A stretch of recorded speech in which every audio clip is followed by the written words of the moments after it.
Orde Baru akhirnya jatuh setelah kurang lebih 32 tahun berkuasa di Indonesia. Tahun 1998, bangsa Indonesia memasuki era baru, reformasi. Krisis moneter, politik, hukum, dan kepercayaan.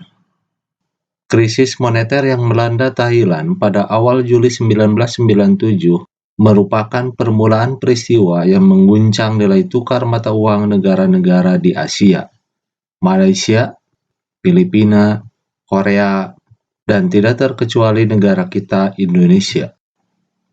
Rupiah yang berada pada posisi nilai tukar 2.500 per US dollar terus mengalami kemerosotan. Situasi ini mendorong Presiden Soeharto meminta bantuan dari International Monetary Fund atau IMF. Persetujuan bantuan IMF dilakukan pada Oktober 1997 dengan syarat pemerintah Indonesia harus melakukan pembaruan kebijakan-kebijakan, terutama kebijakan ekonomi. Di antara syarat-syarat tersebut adalah penghentian subsidi dan penutupan 16 bank swasta. Nilai tukar rupiah yang berada di posisi 4.000 per US dollar pada Oktober terus melemah menjadi sekitar 17.000 per US dollar pada bulan Januari 1998. Kondisi ini berdampak pada jatuhnya bursa saham Jakarta, bangkrutnya perusahaan-perusahaan besar di Indonesia, yang menyebabkan terjadinya pemutusan hubungan kerja atau PHK secara besar-besaran. Kondisi ini membuat Presiden Soeharto menerima proposal reformasi IMF pada tanggal 15 Januari 1998 dengan ditandatanganinya Letter of Intent atau nota kesepakatan antara Presiden Soeharto dan Direktur Pelaksana IMF Michel Kamdesius. Pada saat krisis semakin dalam, muncul ketegangan-ketegangan sosial dalam masyarakat. Pada bulan-bulan awal 1998, di sejumlah kota terjadi kerusuhan anti-Cina. Kelompok ini menjadi sasaran kemarahan masyarakat karena mereka mendominasi perekonomian di Indonesia. Krisis ini pun semakin menjalar dalam bentuk gejolak-gejolak non-ekonomi lainnya yang membawa pengaruh terhadap proses perubahan selanjutnya. Hasil pemilu ke-6 yang diselenggarakan pada tanggal 29 Mei 1997, Golkar memperoleh suara 74,5%, PPP 22,4%, dan PDI 3%. Sidang umum MPR yang dilaksanakan pada Maret 1998 menetapkan kembali Soeharto sebagai presiden untuk masa jabatan 5 tahun yang ke-7 kalinya, dengan B.J. Habibie sebagai wakil presiden. Dalam beberapa minggu setelah terpilihnya kembali Soeharto sebagai Presiden Republik Indonesia, kekuatan-kekuatan oposisi yang sejak lama dibatasi muncul ke permukaan. Meningkatnya kecaman terhadap Presiden Soeharto terus meningkat, yang ditandai lahirnya gerakan mahasiswa sejak awal 1998. Gerakan mahasiswa yang mulai mengkristal di kampus-kampus seperti ITB, UI, dan lain-lain semakin meningkat intensitasnya sejak terpilihnya Soeharto. Garis besar tuntutan mahasiswa dalam aksi-aksinya di kampus di berbagai kota yaitu tuntutan penurunan harga sembako, 9 bahan pokok, penghapusan monopoli, kolusi, korupsi dan nepotisme atau KKN, serta suksesi kepemimpinan nasional. Di tengah maraknya aksi protes mahasiswa dan komponen masyarakat lainnya, pada tanggal 4 Mei 1998, pemerintah mengeluarkan kebijakan menaikkan harga BBM dan tarif dasar listrik. Kebijakan yang diambil pemerintah bertentangan dengan tuntutan yang berkembang saat itu, sehingga naiknya harga BBM dan tarif dasar listrik semakin memicu gerakan massa. Karena kebijakan tersebut berdampak pula pada naiknya biaya angkutan dan barang kebutuhan lainnya. Dalam kondisi negara yang sedang mengalami krisis, Presiden Soeharto pada 9 Mei 1998 berangkat ke Kairo, Mesir untuk menghadiri konferensi G15. Di dalam pesawat menjelang keberangkatannya, Presiden Soeharto meminta masyarakat tenang dan memahami kenaikan harga BBM. Selain itu, ia menyerukan kepada lawan-lawan politiknya bahwa pasukan keamanan akan menangani dengan tegas setiap gangguan yang muncul. Meskipun demikian, kerusuhan tetap tidak dapat dipadamkan, dan gelombang protes dari berbagai kalangan komponen masyarakat terus berlangsung. Tuntutan dan agenda reformasi. Reformasi adalah gerakan untuk mengubah bentuk atau perilaku suatu tatanan, karena tatanan tersebut tidak lagi disukai atau tidak sesuai dengan kebutuhan zaman, baik karena tidak efisien maupun tidak bersih dan tidak demokratis. Kemunculan gerakan reformasi dilatar belakangi terjadinya krisis multidimensi yang dihadapi bangsa Indonesia. Gerakan reformasi tahun 1998 mempunyai 6 agenda. 1. Suksesi kepemimpinan nasional. 2. Amandemen UUD 1945. 3. Pemberantasan KKN. 4. Penghapusan dui fungsi ABRI. 5. Penegakan supremasi hukum. Dan 6. Pelaksanaan otonomi daerah. Dan yang menjadi agenda utama gerakan reformasi adalah turunnya Soeharto dari jabatan presiden. Akhir pemerintahan Orde Baru. Pada tanggal 12 Mei 1998, 4 mahasiswa Universitas Trisakti, Jakarta, tewas tertembak peluru saat demonstrasi menuntut Soeharto mundur. Mereka adalah Elang Mulia, Heri Hertanto, Hendriawan Lesmana, dan Hafidin Royan. Mereka tertembak ketika ribuan mahasiswa Trisakti dan lainnya baru memasuki kampusnya setelah melakukan demonstrasi di gedung MPR. Penembakan aparat di Universitas Trisakti itu menyulut demonstrasi yang lebih besar. Pada tanggal 13 Mei 1998 terjadi kerusuhan, pembakaran, dan penjarahan di Jakarta dan Solo. Kondisi ini memaksa Presiden Soeharto mempercepat kepulangannya dari Mesir.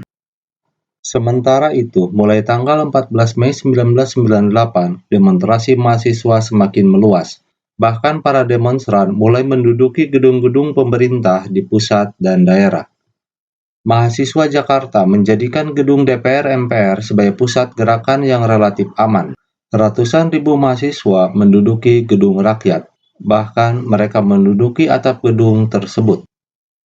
Mereka berupaya menemui pimpinan MPR DPR agar mengambil sikap yang tegas.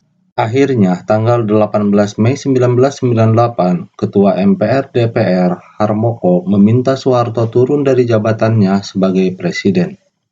Untuk mengatasi keadaan, Presiden Soeharto menjanjikan akan mempercepat pemilu.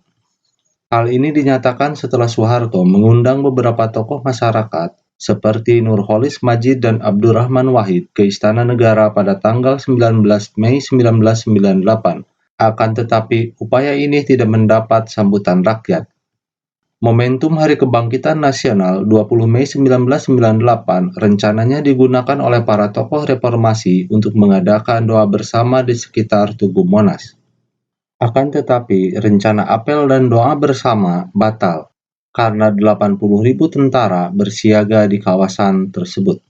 Di Yogyakarta, Surakarta, Medan, dan Bandung, ribuan mahasiswa dan rakyat berdemonstrasi. Ketua MPR DPR Harmoko kembali meminta Soeharto mengundurkan diri pada hari Jumat tanggal 20 Mei 1998, atau DPR MPR akan terpaksa memilih presiden baru. Bersamaan dengan itu, 11 Menteri Kabinet Pembangunan 7 mengundurkan diri. Presiden Soeharto akhirnya membacakan pernyataan pengunduran diri pada tanggal 21 Mei 1998 di Istana Negara, Jakarta. Soeharto mengundurkan diri dari jabatan presiden yang telah dipegang selama 32 tahun, kemudian digantikan oleh B.Y. Habibie.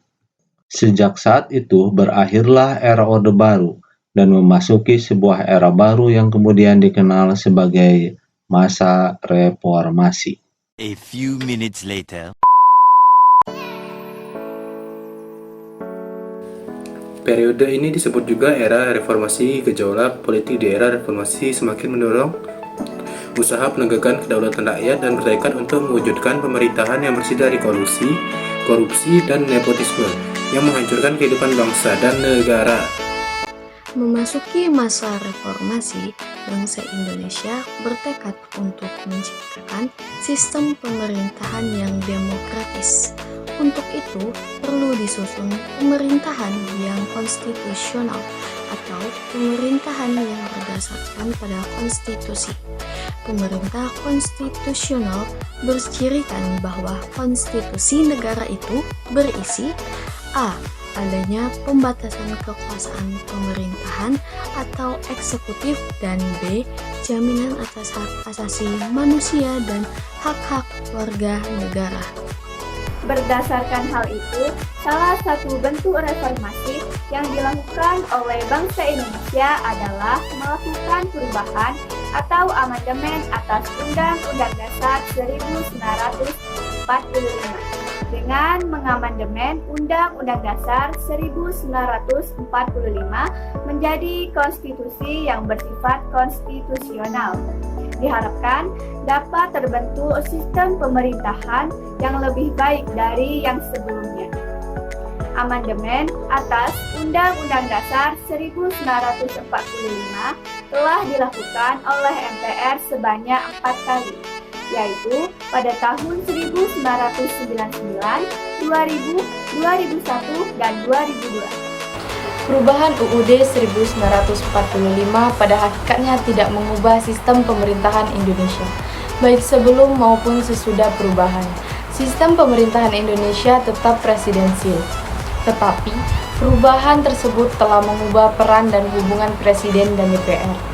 Jika dulu Presiden memiliki peranan yang dominan, bahkan dalam praktiknya dapat menekan lembaga-lembaga negara yang lain. Kini, UUD NRI tahun 1945 memberi peranan yang lebih proporsional atau berimbang terhadap lembaga-lembaga negara. Begitu pula kontrol terhadap kekuasaan Presiden menjadi lebih ketat. Selain itu, perubahan Undang-Undang Dasar 1945 juga mengubah struktur ketatanegaraan Indonesia jika dibandingkan dengan Undang-Undang Dasar 1945 sebelum diubah, maka UUD NRI 1945 terdapat penghapusan dan penambahan lembaga-lembaga negara. Untuk lebih jelasnya, berikut dipaparkan perubahan-perubahan dasar dalam ketatanegaraan Indonesia setelah perubahan Undang-Undang Dasar 1945, yaitu A. Kedaulatan di tangan rakyat dan dilakukan menurut Undang-Undang Dasar Pasal 1 Ayat 2. B. MPR merupakan lembaga bikameral, yaitu terdiri dari anggota DPR dan anggota DPD. Pasal 2 Ayat 1. C. Presiden dan Wakil Presiden dipilih langsung oleh rakyat. Pasal 6A Ayat 1. D. Presiden memegang jabatan selama 5 tahun dan dapat dipilih kembali dalam jabatan yang sama untuk 1 kali masa jabatan. Pasal 7. E. Pencantuman hak asasi manusia. Pasal 28A sampai 28J. F. Penghapusan DPA sebagai lembaga tinggi negara. G. Presiden bukan mendataris MPR. H. MPR tidak lagi menyusun GBHN. I. Pembentukan Mahkamah Konstitusi atau MK dan Komisi Yudisial atau KY. Pasal 24B dan 24C. J. Anggaran pendidikan minimal 20%. Pasal 31 ayat 4. K. Negara kesatuan tidak dapat diubah. Pasal 37 ayat 5. Saat ini, persatuan dan kesatuan bangsa Indonesia dimaknai sebagai rasa kebersamaan, toleransi, dan bersikap saling menolong. Contoh sikap memperkokoh persatuan dan kesatuan bangsa yakni sebagai berikut. 1. Menghargai orang beribadah sesuai keyakinannya. 2. Membantu orang yang membutuhkan karena terkena bencana tanpa memandang ras, suku, bahasa, agama, dan budaya. 3. Menanamkan sifat tolong-menolong. Dan 4. Saling menghormati perbedaan antara sesama manusia. 5. Musyawarah dalam pengambilan keputusan. Dan 6. Menjunjung tinggi demokrasi. 7. Menghargai pendapat orang lain. 8. Turut serta dalam penegakan hukum, pertahanan, dan keamanan.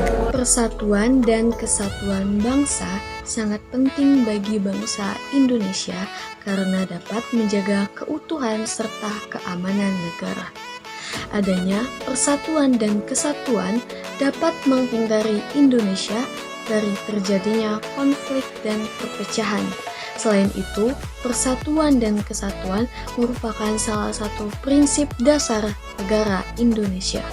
Persatuan dalam konteks bangsa Indonesia dapat dimaknai sebagai persatuan yang utuh antara wilayah dan masyarakat Indonesia dalam satu ikatan yang disebut Negara Kesatuan Republik Indonesia.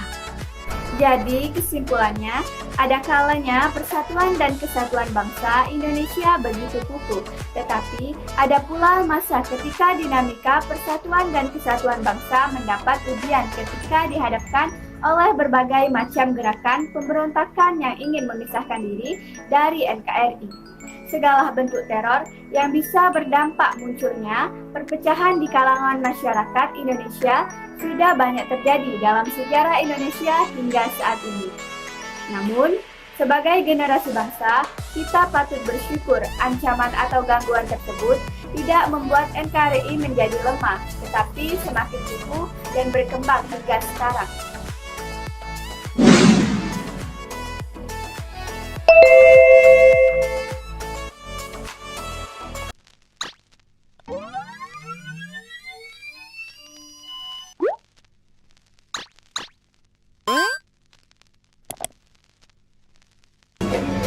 Pertanyaan pertama, siapakah tokoh ini? Tentunya, Bapak ini mendapat julukan sebagai Bapak Pembangunan. Mari kita lihat jawabannya. Eventually.